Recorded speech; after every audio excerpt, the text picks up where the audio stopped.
जहां समझा के थक गया तुम्हें एक बार में मेरी बात समझ में नहीं आती। आप ठीक है ना? हाँ भाभी, मैं ठीक हूँ। तो बीच में क्यों आया? मैं अगर बीच में नहीं आता तो ये थप्पड़ भाभी के लगता।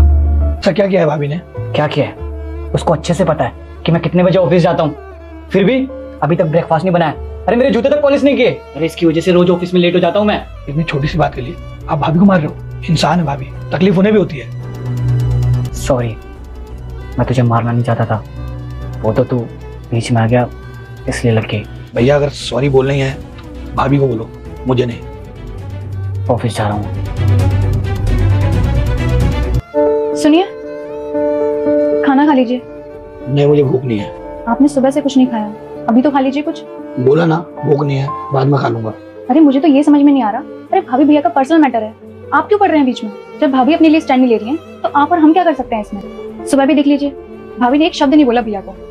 देखिए मैं साफ सीधी बोल रही हूँ, वो उन लोगों का पर्सनल मैटर है, आप बीच में ना ही पढ़िए तो ही अच्छा है। पर्सनल नहीं है, हम भी इस घर का हिस्सा है।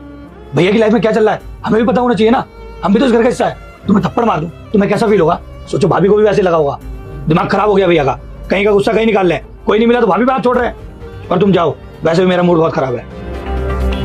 क्या वो तुम खाना लेके वापस क्यों जा रही हो? बहू अपने जेठ से कहती है वह सुबह हुए झगड़े के कारण खाना नहीं खा रहे हैं। तब लड़का खाना लेकर अपने छोटे भाई के पास आता है और कहता है खाना क्यों नहीं खा रहे हो? अगर तुम चाहते हो कि मैं तुमसे दोबारा माफी मांगूं तो मांग लेता हूं। और सॉरी बोलकर कहता है अब तो खाना खा लो। तब छोटा भाई कहता है भैया मुझे उस बात का दुख नहीं है कि आपने मेरे ऊपर हाथ उठाया है, बल्कि आप वही हाथ भाभी के ऊपर उठा रहे थे। भाभी की गलती क्या है? दिन भर नौकरों की तरह काम करती है, क्या वही उनकी गलती है? शादी के पहले इस घर में 3 नौकर थे, लेकिन भाभी के आते ही आपने तीनों नौकरों को हटा दिया, केवल हमारे ही कारण। दिन भर घर में काम करती है, झाड़ू पोछा, खाना बनाना, आपकी देखभाल, फिर भी आप उनके ऊपर हाथ उठा रहे हैं। तब आगे इसका भाई कुछ ऐसा करता है, उससे पहले रुकिए पुत्र, मैं तुम्हारी माता लक्ष्मी हूँ और मैं तुमको अमीर बनाने आई हूँ। अगर मेरे लिए वीडियो लाइक और सब्सक्राइब करोगे तो तुमको अमीर बना देंगे। लास्ट में लड़का अपने भाई से माफी मांगता है और अपनी बीवी से भी आकर माफी मांगता है।